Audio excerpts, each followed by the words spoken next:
तुमने एक बात रखी थी कि जिनकी तुम लंगोटी धोते हो, जिनके पीछे पीछे तुम घूमते हो, और वही जब हम आ गए तो हमारा प्रभाव ये देखा वो देखा, उठे और हमारे पास चले आए। उठ के नहीं आए, स्वेच्छा से मिलने आए। जब सबने मिल लिया, अगर उठ के मिलने आना होता तो जैसे राजा उठे थे, उठे सकल भय बिकल बुआला, वैसे विश्वामित्र जी भी उठ जाते। विश्वामित्र जी कौन तुमसे डरा थे का? कई लोग उठे और चले आए। जैसे राजा उठे थे, आपको जिस समय तई अवसर सुनि शिव धनु भंगा, आए भृगुकुल कमल पतंगा, और पितु समेत कही कही निज नामा, और लगे करन सब दंड प्रणामा। सब ये आ गए, और जो जैसे राजा उठ के आए थे, अगर विश्वामित्र जी भी हमारी लंगोटी जिनकी हम धोते हैं, अगर वो भी उठ के आना होता, आपसे भयभीत होते, तो जैसे राजा उठे थे वैसे भयभीत होकर विश्वामित्र जी भी उठते और कहते परशुराम जी आ गए, चलो मिलो चलो। तब तो नहीं आए। जनक आया, जनक बहोरी आए सिरुनावा, जनक आया, फिर सीए बुलाई प्रणाम करावा, फिर सीता आई, उसके बाद विश्वामित्र मिले पुनि। अब ये तो नहीं है विश्वामित्र उठे पुनि आई, उठे तो नहीं है, मिले पुनि आई। मिले, देखो शब्दों का खेल है केवल, उठना और मिलना दोनों में अंतर है। जैसे कोई आपका सगा संबंधी आ जाए, प्रतिष्ठित व्यक्ति आ जाए, सम्मानित व्यक्ति आ जाए, तो उसको देख करके आप उठ जाते हैं, वो उठना अलग हो गया। जैसे आपका कोई मित्र है आया तो आप उठ करके मिल रहे हो, तो ये मिलना अलग हो गया। आपके शब्दों से क्या झलक रहा था? आपके शब्दों से ये झलक रहा था कि जिनकी तुम लंगोटी धोते हो, ओ बाबा हमसे दौड़ लगा के मिले चले आए, ये शब्दों से झलक रहा था। तो ये शब्द हमको अच्छा नहीं लगा। जैसे राजा उठ के आए थे, ऐसे कोई शास्त्रीय प्रमाण दोगे तो हृदय से दोनों हाथों को उठाकर हम स्वीकार करेंगे। चलिए, एक बात हमने रखी थी कि 4 स्थान ऐसे होते हैं जहां व्यक्ति हो या वस्तु हो अपने प्राणों का अंत करता है तो उसे मोक्ष की प्राप्ति होती। ब्राह्मणार्थे, गौआर्थे, स्त्रीणाय बाल बंधे सुच्चा, 4 स्थानों की हमने बात की थी। तो उसी में आपने रखा था कि मोक्ष की प्राप्ति नहीं होती, उसको नहीं मिलता। शरण में गया था कौन? जयंत। तो जयंत को भी नहीं मिला। जयंत को भगवान ने क्षमा किया। जयंत को दंड के अनुसार उसको कर्म पद उचित था, लेकिन पद भगवान ने नहीं किया। एक नयन कर तजा भवानी, एक नेत्र केवल फोड़ दिए। आपने एक बात और धनुष पर कही कि ये है अस्त्र। धनुष क्या है? अस्त्र है। हाँ, बिल्कुल अस्त्र है। ये दोनों हाथों को उठाकर हम स्वीकार करेंगे। आपने कहा ये है अस्त्र। अस्त्र है, अच्छा, तो ये किसी न किसी के संतान तो होंगे, किसी ने तो इसका निर्माण किया होगा, किसी ने तो जन्म दिया होगा। धनुष का निर्माण क्या ऐसे ही हो गया? क्यों भैया? धनुष का, अगर धनुष है अस्त्र, तो धनुष का कोई न कोई निर्माण करता होगा, धनुष को कोई न कोई बनाने वाला होगा, धनुष का कोई न कोई जन्मदाता होगा। अच्छा, धनुष का जन्मदाता कौन है? धनुष के माता पिता कौन है? अस्त्रों के। अस्त्र और शस्त्र संसार में जितने दिव्यास्त्र हैं, इनके माता पिता कौन है? आप है मंत्री जी, प्रधान जी, महिला। कड़ी चाल से 2100 रुपए प्रदान कर रहे हैं, बहुत बहुत धन्यवाद। चलिए, जो ये अस्त्र और शस्त्र हैं संसार में जितने दिव्यास्त्र, इनके माता पिता कौन है? इनको जन्म देने वाला कौन है? इनके पिता का नाम है प्रजापति त्रिसाच, और इनकी 2 पत्नियां हैं। महाराज जी के ऊपर छोड़े दे रहे हैं, बाड़ी को विराम लगाए। बात कहां चल रही हो, कहां घूम रहे हो? बस यही तो समस्या है। तर्क तुम्हारा सीधा कहीं से आ ही नहीं रहा। जो आ रहा है सब टेढ़ा लेके आ रहे हो, और टेढ़ा भी ला रहे हो तो उसमें सही उत्तर नहीं हो रहा। उत्तर उत्तर वो लोग क्या देंगे? तुमका घंटा बजाओगे? देखो ये लोग तुम उत्तर भी दे- फिर जो- बीच में भैया, हर्षा मारेंगे, फिर हम हाँ? खींच के मारेंगे, ध्यान रखना। हम धड़ाम से मारेंगे, अच्छा बजाएगा। नहीं, बीच में नहीं, जैसे हम सुन रहे हैं तो उससे सुनो, खड़े होकर ये क्या कहते हैं? जैसे सुनिए, उत्तर जैसे नहीं आ सुनिए, रहा। नहीं, सब सुनिए, उत्तर नहीं आ तर्क रहा। में तर्क को ही मिलाइए। हमने कहा था धनुष एक शस्त्र है, शस्त्र को चलाने वाला व्यक्ति जैसे जिस प्रकार से शस्त्र को चलाता है उसी प्रकार शस्त्र चलता है। ये तुमने कहा था, इसमें तुम क्या बोले? क्या बोले? है ना, कुछ बोलना चाहिए ना इसमें। भाई अगर फरसा है और परस को यदि हम आग को दे देंगे तो आप जैसे जिस प्रकार इसको चलाना चाहोगे चलाओगे, और नहीं चलाना चाहोगे तो एक तरफ रखा हुआ है। अर्थात ये किसके अधीन है? ये अर्थात ये आपके अधीन है। इसीलिए कोई भी शस्त्र हो, यदि उसको हम उठाएंगे, चलाएंगे, चढ़ाएंगे तो चढ़ेगा, और नहीं चढ़ाओगे तो उसी प्रकार उत्तर करिए जो उत्तर का आ रहा है ना, जो उत्तर को होना। अब आइए जरा तुम्हारी बात का उत्तर हम कर रहे हैं। हाँ बिल्कुल बढ़ा देंगे। दो बातें इनकी कह दें। इन्होंने कहा कि भगवान को दोष लगा रहे हो, भगवान को दोष लगा रहे हो व्यास जी, भगवान को दोष लगा रहे हो। और तुमने उदाहरण भी दिया, और तुमने अपने पैर में स्वयं कुल्हाड़ी मार ली। और कुल्हाड़ी कैसे मारी तुमने अपने पैर में? तो तुमने उत्तर दिया सती वृंदा और जालंधर का। तुमने कहा कि जालंधर कैसे मारा जाएगा? तो जालंधर तब मारा जाएगा जब पतिव्रता नारी का पतिव्रत धर्म नष्ट किया जाएगा। तो भैया अच्छा, तो भगवान ने छल किया, भगवान ने किया। आधी का है पढ़ा था, पूरी पढ़ाओ ना। आधी आधा जो हुआ तुमने पढ़ा, और आधा कौन पढ़ेंगे? दशरथ जी। पूरा पढ़ाओ, उत्तर हो ही आएगा। देव व्यास जी क्या है? पूरा पढ़ाओ, क्या है उसमें? छल कर तारे सुता सुब्रत प्रभु सुर कारज कीन। अब आगे, जब से जान उमरम तब साप कोप करी थी। वृंदा ने जैसे जाना कि मेरे साथ छल कर हो गया, और छल करने वाला कोई और नहीं है, भगवान है, तो वृंदा ने भगवान को श्राप दे दिया। और काहे का श्राप दिया? कि तुम पत्थर के हो जाओ। तो भगवान ने वृंदा के श्राप को धारण किया और शालिग्राम बन गए। अरे चुप करो, शंकर जी अलग है, शालिग्राम अलग है। बुद्धि लगाए परोहा, अन्य खटर पटर गलत है। शंकर जी का शालिग्राम बता दी और शालिग्राम का शंकर जी बता दे। चुप कहूं ठार चुप है। हाँ मैं भी बुंदेलखंड का हूं, तुम भी होश में रहो। बेमतलब की बातें ना करो। अब ये सोचते हैं कि हम गंगा ही, तो क्या है व्यास जी? तो वृंदा ने श्राप दे दिया और भगवान ने उस श्राप को धारण किया। अर्थात श्राप जैसे दोष को भगवान ने सिर में धारण किया और भगवान शालिग्राम बन गए। क्यों? और इसके बाद देखिए, वृंदा ने भगवान को श्राप दिया और भगवान की पत्नी लक्ष्मी ने वृंदा को श्राप दिया कि तुम लकड़ी माने तुलसी हो जाओ। तो वृंदा तुलसी का वृक्ष बनी और भगवान शालिग्राम बने। और भगवान ने फिर वृंदा से कहा कि यदि मेरी पत्नी लक्ष्मी ने तुम्हें श्राप दे दिया है तो तुम्हें परेशान होने की आवश्यकता नहीं है।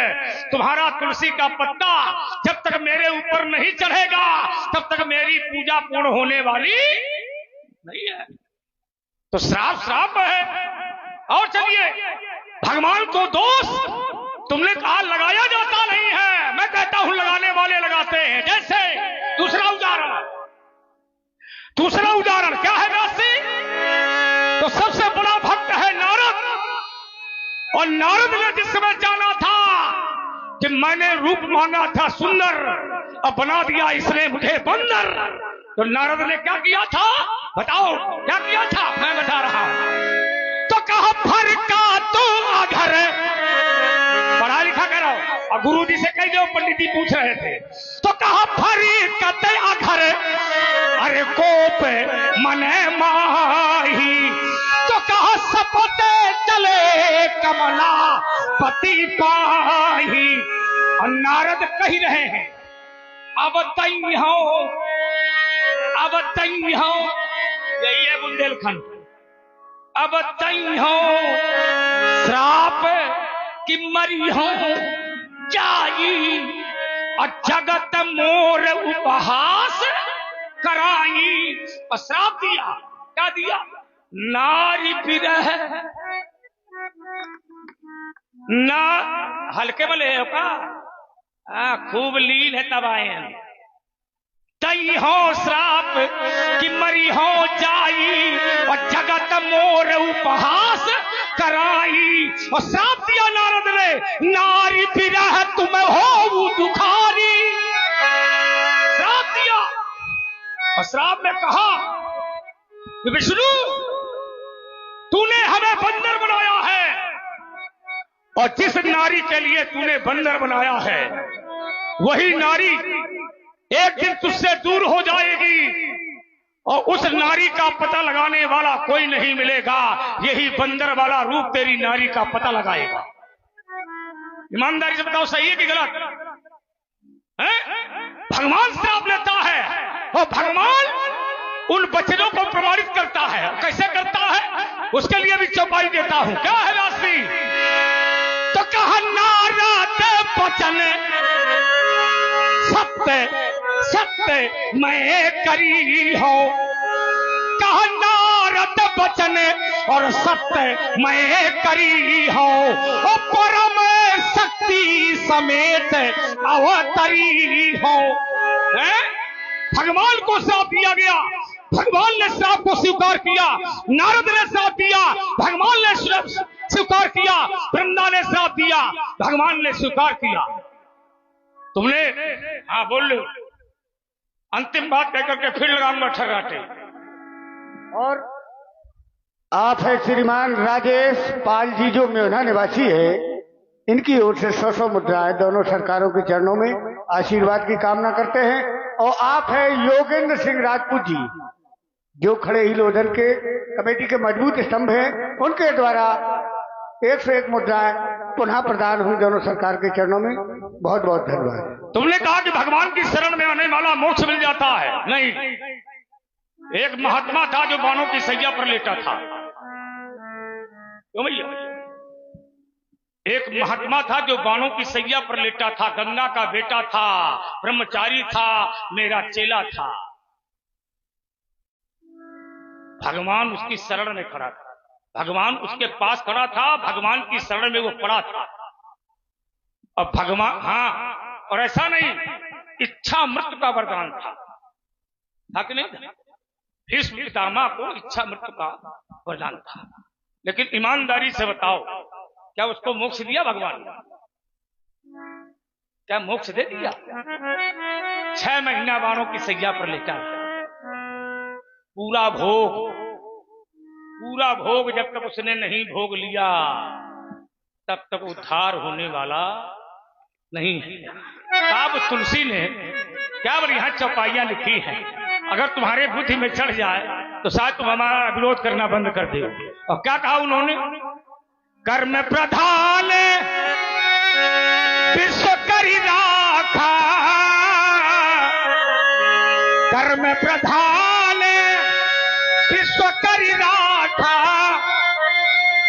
जो जस कराही तो तस फल, जो जस कराही तो तस फल चाखा। ये तो भगवान कहता है, शुभ यारो अशुभ कर्म अनुहारी। कर्म का वृक्ष हम लगाते हैं, कर्म का वृक्ष हम लगाते हैं, अब फल तो भगवान ने दे कहे। हाँ बिल्कुल, कर्म का वृक्ष हम लगाते हैं, पर फल जो है विद्वानों भगवान देता है। हम खेत में जाते हैं, सिंचाई करते हैं, जुताई करते हैं, बुआई करते हैं, ये हमारा कर्म है। पर फल देगा, फल में क्या मिलेगा ये भगवान की इच्छा पर है। हम खूब मेहनत करते हैं, सिंचाई करते हैं, बुआई करते हैं, जुताई करते हैं, फसल तैयार करते हैं, लेकिन दाना मिलेगा या नहीं मिलेगा पता नहीं। वो कब का फसल कटाव खड़ी हो का इतने बड़े बड़े डार दे। इसलिए वो कहता है शुभ यारु अशुभ कर्म अनुहारी, ईसते ही फल हृदय विचारी, ईसते ही फल हृदय विचारी। ये सभी याद रखो राजकुमार। यद्यपि यही करब पद उचित, हम भूलते नहीं है, यद्यपि यही करब पद उचित, प्रभु छाड़ सिकर छो है। तुमने कहा कि भगवान ने उसको छोड़ दिया, यद्यपि वो पद के योग्य था, अर्थात मरने योग्य था। ईमानदारी से तुम लोग सही सही बताना। पूरा शरीर बढ़िया हो भैया, अब कहू के एक आंखी फोड़ डालो तो ओखा अच्छा कही हो खराब। ईमानदारी से मान लो तुम प्रातः काल उठो और एक आंखी वाला मिल जाए, कहे अच्छा कहा जाए। जब तक सुकुआ का उदय नहीं होता आज के अंकार। नहीं, दोनों बातें आप एक साथ नहीं, एके मारे कि तुम उसमें बोल ना पाओ। हाँ, हम वो महात्मा है, रास्ता भी नहीं छोड़ते। यही तो। अच्छा एक बात बताओ, वाहन आता है उसमें एक क्रॉस बना दिया जाता है जिसको लोग क्रॉसिंग कहते हैं। समिति के हम वो लोग हैं कि वाहन आवे तुरंत बंद कर दें। हाँ, रास्ता तक ना छोड़ो। अरे रास्ता तक लेकिन हम वो छतरी हैं कि हम छतरी तो उठा के बना लेते हैं। उठा सुनो तो, अबे उठा के ना पटको, थोड़ी बातें हैं, छोटी छोटी बातें हो जाती। और महिपाल राजपूत फिर हम तुमका पटके, तुम हमका पटकाओ और फिर देखो को के खपट गए। शरीर देख के बात करो, नहीं दाब लिया तो 36 दिन नहीं करे। बोलो पहले आप बोलो। महिपाल सिंह राजपूत जो मेहना निवासी है, इनकी तरफ से समिति के लिए 501 का सहयोग राशि प्रदान हुई है। हाँ, खड़े हैं बेटे आप। मनीराम यादव जी रूरी पारा वाले, इनकी तरफ से 51 पुष्पमुद्राएं दोनों सरकारों के चरणों में। बहुत बहुत धन्यवाद। चलिए अंतिम बात एक आंख से हुई थी। हाँ, वीर क्या बात, वीर चाहते हैं बेटे। नहीं, अब लोग चाहते हो तो विषय अलग है, लेकिन कुछ बिंदु महाराज जी इतना। अरे तेरे बिंदु की एक भी उत्तर नहीं दे पा रहा। ऐसे बोके उठा के पटक दूंगा आपको, उठा के तुम पटक दूंगा चट्टानों में रबर जो दिखाया फिर तनवार बाल शान शानी धूल में यही 32 ही है, मरियो भरथर ना के बस उठा के पटक दूंगा चट्टानों में रबर जो दिखाया फिर तनवार बाल शान शानी धूल में मिलाऊंगा। ना समझो मैं सिंगी, यह विश्वामित्र जो दिल के वैज्ञानिक का सब पैदा कराए हैं, याद समझाता हूं समझ जाओ। दशरथ के भाग जाओगे मुनि, जब धनुष संभालेंगे पड़ोगे व्यर्थ चक्कर में, धनुष का सर उठा लेंगे। अरे मुनि, रघुवंश खड़ा है नहीं वो नहीं दब सकते, जगत की चंचल लज्जा बिस काल खा लेंगे। अरे मुनि, अरे बाबा, तुम्हें हो क्या गया? तो करते ही तो जाते हो और जगत के सिंहों को दिखाते हो। हाँ बिल्कुल, बढ़ा दे। जैसे बोलना शुरू किया तो फिर साउंड बढ़ा। अरे बेईमान, जब नहीं है छाती में दम तो क्यों लेता है बयाना? अरे नहीं, इन पर पूरा दम। साउंड के ना मानो तो साउंड के माथे चलते हो। हाथ हो ही जाए दो। अरे भूल नहीं हो, यह चक्कर मकर उछलो दो भादवोश में, हाथ उठाऊंगा धर्मांत लगाऊं लूंगा हाथ, यह काटूंगा सीट माला शंकर को जान खिलाऊंगा। याते समझाता हूं समझ जाओ। दशरथ के अभी बताता फिर ना तो फिर नहीं बताऊंगा।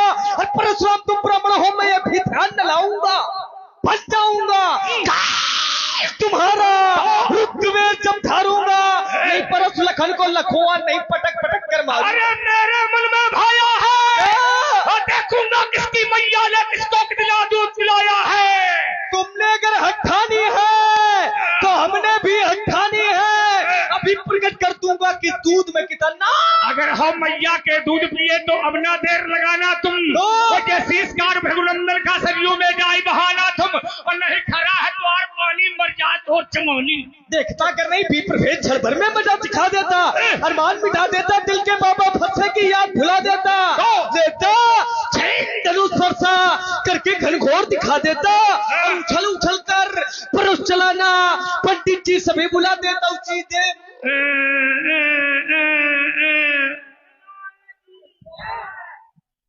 इधर कहीं रास्ता गई है, इधर नहीं यही वाली है, यही वाली। अब ऐसे कर रहा है। आपको जाना है यही, देखो यहाँ से फिर पद यात्रा करने वाले विमानों से नहीं टकराया करते, पैदल यात्रा करने वाले कभी बड़े वाहनों से नहीं टकराया करते, अगर छोटे वाहन में भी चलते हैं तो बड़े वाहन से सावधान रहा करते। एक बात बता मैं, हाँ, और अगर छोटे ने बड़े वाहन का सम्मान न किया तो और बड़े ने छोटे का ध्यान न दिया तो सावधानी हटी और दुर्घटना एक बात और बताओ, मान लो बड़े वाहन से छोटा वाहन टकरा गया और टकराने के बाद छोटा वाहन लड़ गया, छोटा वाहन लड़ने के बाद बेकार हो गया, नहीं ग्रसित। भले गलती छोटे वाहन की होए, लेकिन मारा हमेशा बड़े वाहन वाला जाता है, ये याद रखियो। देखो अम्मा न कहीं हो, क्षतिग्रस्त होने के बाद छोटे वाहन का उठना बैठना सब बंद हो जाता है, फिर वो कुछ नहीं कर सकता। मौका मिलेगा तो बताएंगे। आइए व्यास जी जीवन दर्शन है।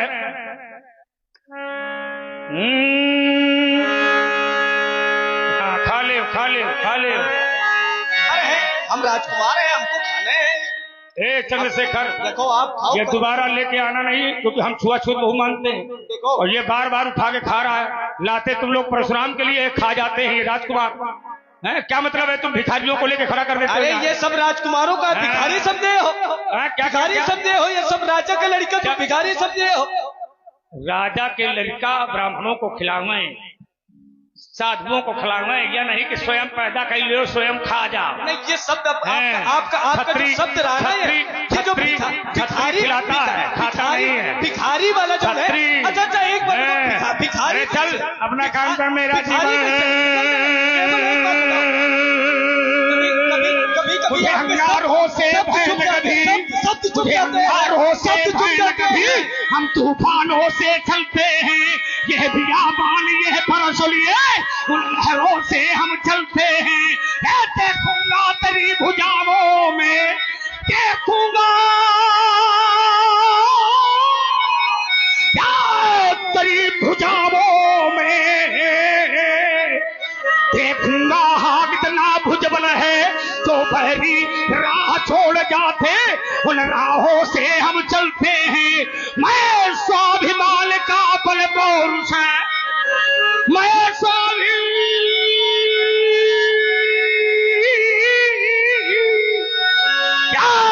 माल का बल पौरुष है, और झुकना मुझको स्वीकार नहीं, यह जीवन मेरा दास बना, पर मैं जीवन का दास नहीं। चलिए कभी कभी बहुत बड़े लोगों के मुंह से बहुत छोटी बात हो जाती है तो बहुत बुरा लगता है। कह रहे हो भिखारी, हमारा काम है भिक्षा देना, हमारा काम है भिक्षा लेना नहीं। भिक्षा लेना तुम्हारा काम है, यज्ञ करना यज्ञ करवाना, दान लेना दान देना, विद्या धन करना विद्या धन करवाना, ये ब्राह्मणों के लक्षण है। निसेवते न प्रस्थान निदान न सेवते अनास्तिक एतत् पंडित लक्षणम। तुम हमका भिखारी कह रहे हो। हेलो, आप हैं हमारे सम्मानीय। इससे छोटी बात अच्छी नहीं लगती। परशुराम कभी भी गड़बड़ बात नहीं करता। भगवान को भी शेष सैया छोड़ करके बामन बनना पड़ा। और आप है पवन निषाद जी, जो मेहना निवासी हैं, दोनों सरकारों के चरणों में 1 से 1 मुद्राएं प्रदान कर रहे हैं, आशीर्वाद की कामना कर रहे हैं। ईमानदारी से बताओ, क्या भगवान ने भीख नहीं मांगी? क्या भगवान ने भिक्षा नहीं मांगी? तुम भाई क्या बात, राजा बलि बहुत सुंदर। तैयारी तुम लोगों की ज्यादा है, लक्ष्मण से ज्यादा। हाँ, यही नहीं आवे कुछ। भगवान को भी भिक्षा की आवश्यकता पड़ती है। भगवान ने शेष सैया को छोड़ दिया और राजा बलि के यज्ञशाला में पहुंच गए और भिक्षाम देहि भिक्षाम देहि भिक्षाम देहि कहकर के बोलने लगे। क्यों ऐसा किया उन्होंने? और तुम तो भगवान के पाछे पाछे घूम रहे हो। गीत न गाओ। अरे रुको, गीत नहीं, उसके लिए उत्तर है पग पाताल शीशे आज थामा। ये उसी के लिए है।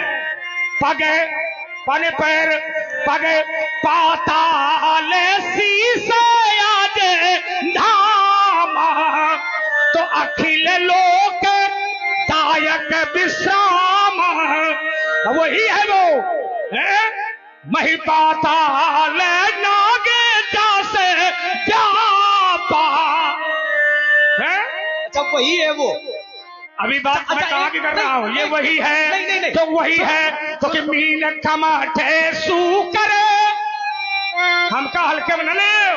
हाँ, हम घुमा घुमा के मारते हैं। ये वही है तो मीन कमाठे सू करे नरे हरी। अब 52 परसु राम बपू धरी। जय बलि जय बलि जय माने वही जय बलि बांधी साहस भुजे मारा। छोटे में काम चला। छोटे मैं अभी गीत गाऊंगा। सोई अवतरऊ केवल हरणी मही के भारा। केवल ये बूढ़ा दशरथ सदा रहा ही। ये मेरा परम पुजारी। पर मैं उस पर यकबालु रहा। वो था मेरा याज्ञाकारी। ऋषि मुनियों को बुलवा करे पुत्रेष्टि यज्ञ करवाया था। स्वाहा स्वाहा स्वाहा स्वाहा। राजमहल में बोले कोहा कोहा। ऋषि मुनियों को बुलवा करे पुत्रेष्टि यज्ञ करवाया था। तो सुन रे लक्ष्मण उस दशरथ ने तब तुम चारों को पाया था। तेरा बध मैं कर डालू।